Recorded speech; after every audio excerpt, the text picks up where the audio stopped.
Bismillahirrahmanirrahim. Assalamualaikum warahmatullahi wabarakatuh. Halo Sobat Biologi, kembali lagi bersama saya Rizky Sukmayjaya dari Biologi semester 5. Kali ini dalam mata kuliah Biologi Reproduksi, saya akan menjelaskan mengenai hormon reproduksi pada pria. Nah, sebelum kita berlanjut mengenai apa aja sih hormon reproduksi pada pria dan juga apa aja sih fungsinya hormon reproduksi pada pria tersebut, oleh karena itu kita harus mengetahui terlebih dahulu apa itu hormon. Jadi yang dimaksud dengan hormon itu adalah pembawa pesan kimiawi antar sel atau antar kelompok sel. Nah, jadi pada semua organisme ini yang termasuk organisme multiseluler, pasti seperti tumbuhan, seperti hewan, itu pasti memproduksi yang namanya hormon. Nah, hormon ini beredar di dalam sirkulasi darah dan dalam cairan sel. Untuk fungsinya ini untuk mencari target dari selnya tersebut, seperti itu. Oke, baiklah, hormon reproduksi pada pria. Nah, seluruh sistem reproduksi pada pria ini tergantung pada hormon. Hormon itu yaitu zat kimiawi yang mengatur aktivitas sel dan organ pada tubuh. Nah, saat memasuki masa pubertas, maka tubuh akan memproduksi lebih banyak hormon gonadotropin. Nah, hormon ini dihasilkan oleh kelenjar hipotalamus pada otak. Pada bagian lain otak masih ada hormon-hormon lain. Nah, dihimpun dari berbagai sumber. Di sini saya akan menjelaskan mengenai apa saja sih hormon reproduksi pada pria itu secara satu persatu. Nah, yang pertama ada follicle stimulating hormone ataupun FSH. Nah, hormon reproduksi FSH ini diproduksi dari kelenjar pituitari. Nah, yaitu kelenjar di otak yang berukuran sebesar kacang polong. Hormon ini memiliki peranan penting terhadap perkembangan seksual seorang. Selain mempengaruhi perubahan fisik saat masuk ke masa pubertas, hormon FSH ini berfungsi untuk mengendalikan produksi sperma dan perkembangan organ kelamin. Nah, setiap hari produksi sperma yang dihasilkan bisa mencapai 300 juta dengan masa pembentukan tiap sperma itu sekitar 65 sampai 75 hari. Dan yang kedua adalah luteinizing hormone. Nah, hormon ini juga diproduksi di kelenjar pituitari dan memiliki korelasi dengan hormon FSH. Serta hormon luteinizing ini saling melengkapi dengan hormon FSH ini. Nah, saat hormon ini dilepaskan ke dalam darah, akan terjadi produksi dan pelepasan hormon testosteron sebagai hormon utama pada seorang pria. Nah, yang ketiga yaitu adalah hormon testosteron. Nah, kadar hormon testosteron ini pada pria lebih tinggi dibandingkan wanita. Selama masa pubertas terjadi peningkatan kadar hormon testosteron. Kemudian akan menurun setelah memasuki usia 30 tahunan ataupun semakin tua itu semakin menurun hormon testosteronnya. Nah, adapun fungsi dari hormon testosteron ini pada pria termasuk mengendalikan gairah seksual, terus produksi sperma, lalu kepadatan tulang dan juga massa otot, sehingga mampu mempengaruhi perubahan fisik dan emosional pria secara signifikan. Lalu yang keempat ada hormon estrogen. Nah, salah satu fungsi dari hormon estrogen ini adalah untuk mengontrol kesehatan sperma. Namun, jika kadar estrogen pada pria terlalu tinggi juga dapat terjadi penurunan kualitas sperma dan dapat menyebabkan disfungsi ereksi. Nah, oleh karena itu, kesehatan hormon ini dapat dijaga dengan menerapkan gaya hidup sehat seperti mengonsumsi makanan sehat dan kaya akan nutrisi. Lalu, yang selanjutnya adalah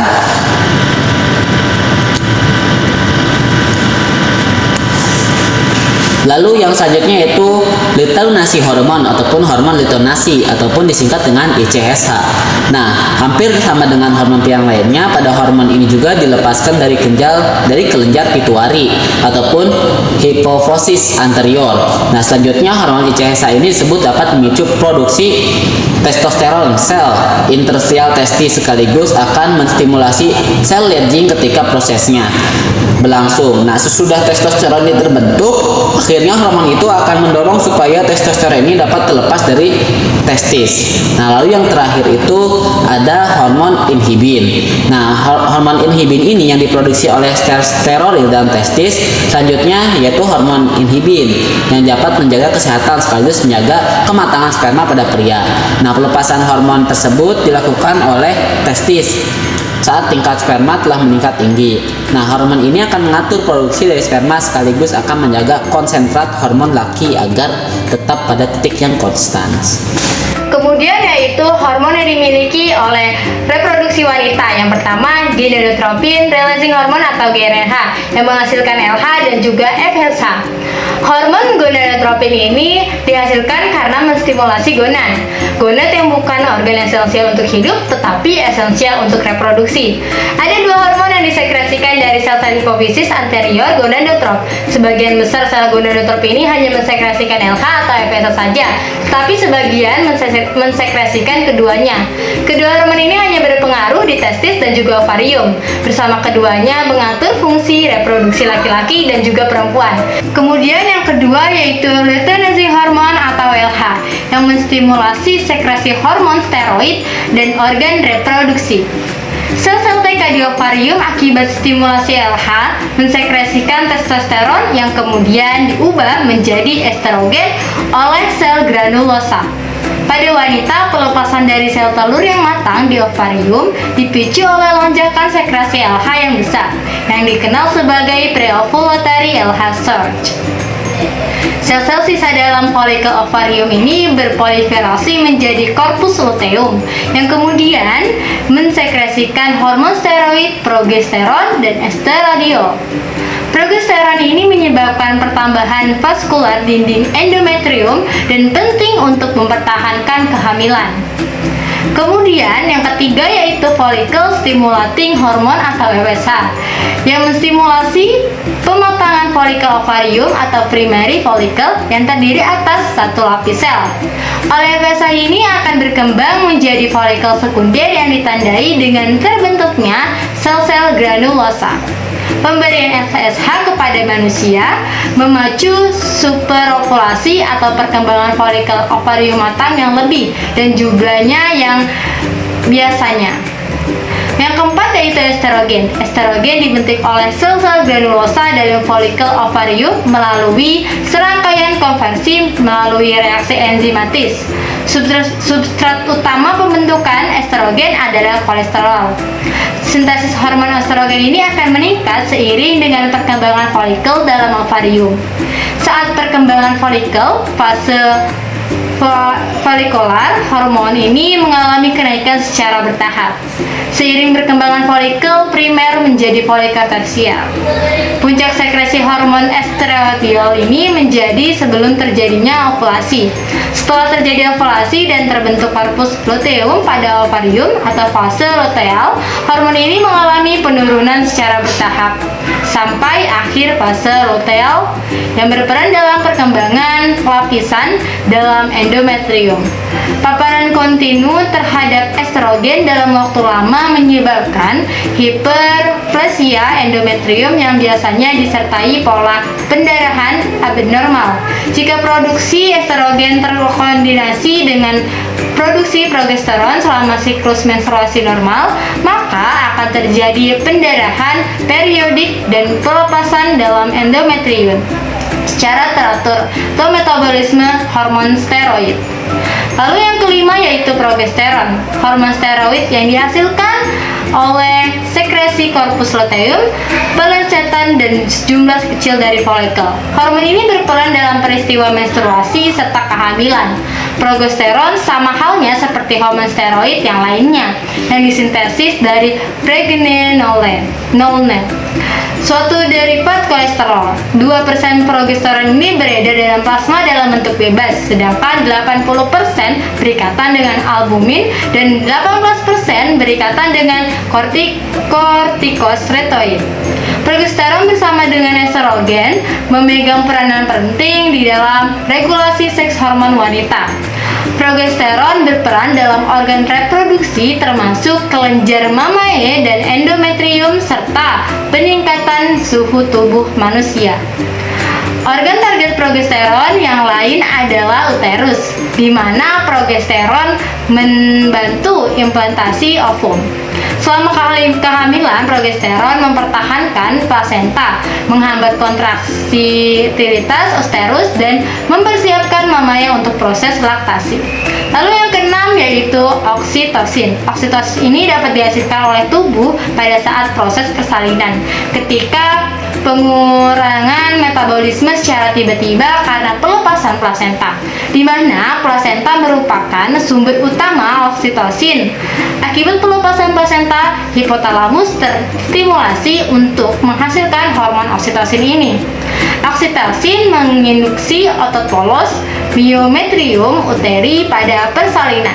Memicu sintesis reseptor oksitosin dapat berupa peningkatan rasio estrogen terhadap progesteron. Seiring berkurangnya konsentrasi hormon progesteron selama persalinan, oksitosin ini dilepaskan dari hipofisis posterior selama persalinan akibat rangsangan dilatasi serviks yang mengirimkan serat aferen ke saraf pusat sehingga menyebabkan kelenjar hipofisis posterior ini meningkat sekresi oksitosinnya. Selanjutnya saya akan menjelaskan proses dari ovulasi. Fase ini sel telur dilepaskan untuk dibuahi oleh sperma. Kemudian sel telur yang telah matang bergerak ke tuba Fallopi dan menempel di dinding rahim. Sel telur ini tidak umumnya hanya bertambah selama 24 jam saja apabila tidak ada sperma yang masuk untuk membuahi sel telur. Kemudian sudah dibuahi, kehamilan bisa terjadi. Fase ovulasi ini menandai masa sebelum siklus menstruasi. Berikutnya dimulai dari 2 minggu sebelum siklus. Kemudian ingin merencanakan kehamilan. Ini merupakan fase yang tepat untuk melakukan pembuahan. Nah, selanjutnya saya akan menjelaskan fase menstruasi. Di fase menstruasi ini juga terdapat 3 tahap, yaitu fase yang pertama biasanya terjadi selama 3-7 hari. Pada masa ini, lapisan dinding rahim tubuh menjadi darah menstruasi. Banyaknya darah yang keluar selama masa menstruasi berkisaran antara 30-40 mili pada siklus. Yang kedua yaitu praovulasi dan ovulasi. Pada masa ini, lapisan dinding rahim yang sempat meluruh akan mengalami penebalan kembali.